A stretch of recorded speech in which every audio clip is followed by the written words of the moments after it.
দুর্নীতি দমন কমিশন প্রধান কার্যালয় হতে আজকে একটি এনফোর্সমেন্ট অভিযান জেলা নির্বাচন কমিশন অফিসে পরিচালিত হয়েছে।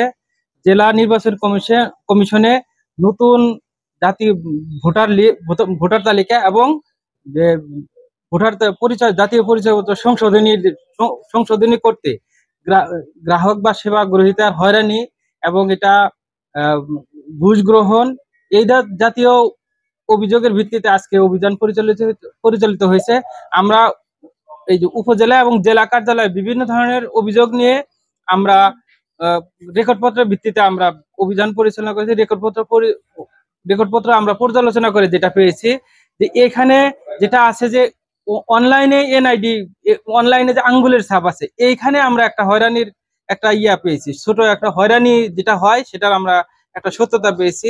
এবং উপরে যেটা যে খ ক্যাটাগরি বা গ ক্যাটাগরির যে সমস্যাগুলো রয়েছে, এটা জেলা নির্বাচন অফিসার উনি দেখেন, ওনার ওইখানে এটা একটা দীর্ঘমেয়াদী প্রসেস এবং অনলাইনে কাগজপত্র যে আপলোড করতে হয়, সেক্ষেত্রে কিছু কিছু সমস্যা আমাদের গ্রাহকদেরও আছে এবং তাদেরও কিছু আমরা পেয়েছি যে দীর্ঘসূত্রিতে আছে।